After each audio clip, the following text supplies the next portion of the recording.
Hey YouTube, it's Magician34, and I have another edition of The Edge for you today. And today's card is a really unusual one, very underestimated. A lot of people really don't even know what it does. So I'll go ahead and tell you what it does. It's called Curse of Anubis, and it basically, when you flip this trap, all effect monsters on the field are changed to defense position.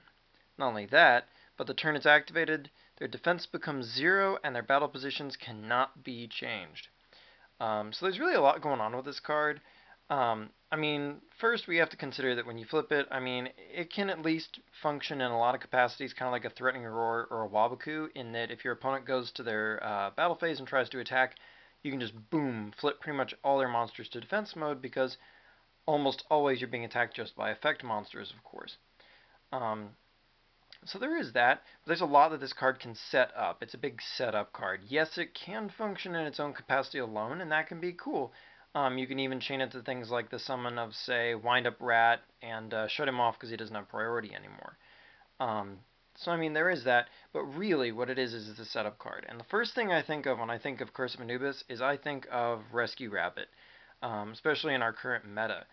Basically because Rabbit doesn't care what position he's in anyway, and you fry them, you make two normal monsters who won't be affected by Curse of Anubis anyway.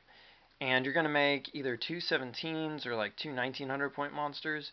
And it won't matter what your opponent has because it's going to be in defense and it's going to have 0 defense.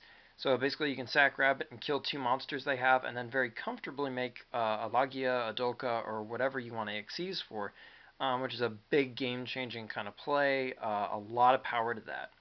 Um, and of course, I also think of this guy's friends like Jurak Guaiba, who would also really like to have opponent's monsters in defense position with 0 defense. So once again, make those big, nasty Evolkaisers. So Evolzars, sorry. Um, Another card that comes to mind pretty quickly is Asura Priest. The machine gun man, basically. You summon him and he can attack all your opponent's monsters once each, and then he bounces back to your hand. This guy, in combination with Curse of Anubis, obviously he just sweeps your opponent's field right off the bat, which is really good. The only thing he won't cover is stuff like Spirit Reaper that doesn't die in battle. That makes him pretty awesome with Curse of Anubis by himself, but then just for grins and giggles, it also makes me think of things like Big Bang Shot, which if you add this card to this combo of Curse of Anubis, Asura Priest, and Big Bang Shot, that's almost surely like lethal damage. If your opponent had any decent number of monsters, that's either lethal damage or a very big chunk of damage anyway. Because it's basically going to be 2100 points of damage for every monster this guy hits. Plus, he'll be killing them on top of it. Once again, unless it's Spirit Reaper or something. Which is amazing, and then Priest will of course bounce back to your hand, and this will fall off, but it won't matter because this guy will already be in your hand. So that's an awesome combo, and of course we also have Ojama Trio, which combines well with Asura Priest anyway, and of course this could be added in there, but you wouldn't have to have it.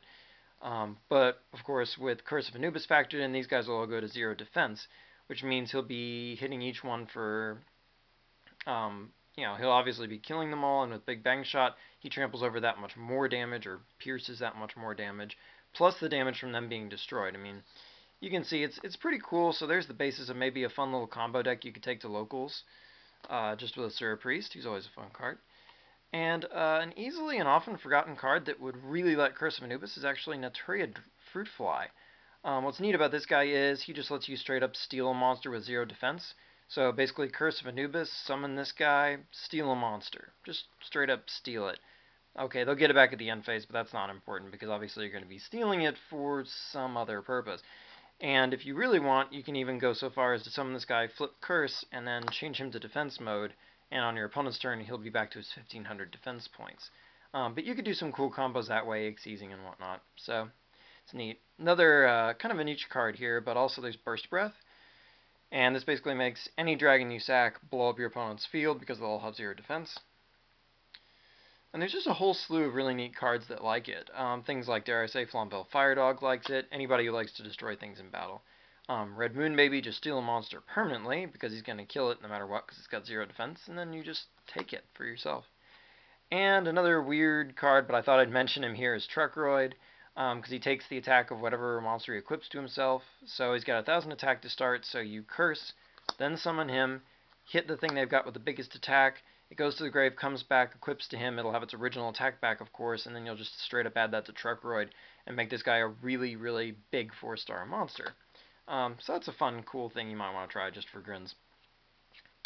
Also, of course, these guys like to have their position changed, so you can actually summon them first and then Curse of Anubis, so that you can actually get both their effects off in theory, which is pretty fun. If you just want to go straight up, you can just go summon Dream Clown or Blade Rabbit, his beast type friend, and then flip Curse, of course, and use that to just straight up pop something.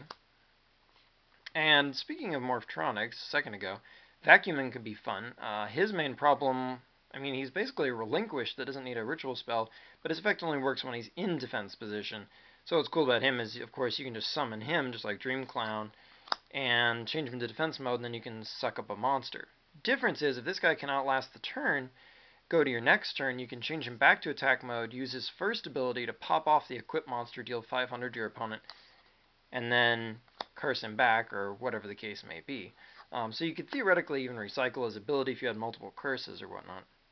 And just because I know somebody's going to mention it if I don't, yes, you could theoretically use Mother Spider with that, because you'll turn all their monsters to their 0 defense, just send 2 to the grave, summon Mother Spider.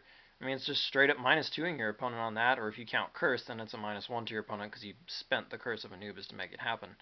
And heck, you could even go so far as to say if your opponent had 3 monsters, go Curse of Anubis, change them all to 0 defense, send 2 of them to the grave to summon Mother Spider, and then attack and kill the 3rd one with Mother Spiders. So, I mean, if you wanted to go with a deck that had all insects, or is running something like macro or whatnot, so you won't have anything in your grave, you could use Mother Spider to do some damage with Curse too. So, there you go. Curse of Anubis, an interesting tech card that could very much give your deck the edge. And until next time, like, comment, subscribe, and check out my channel for more cool gaming content.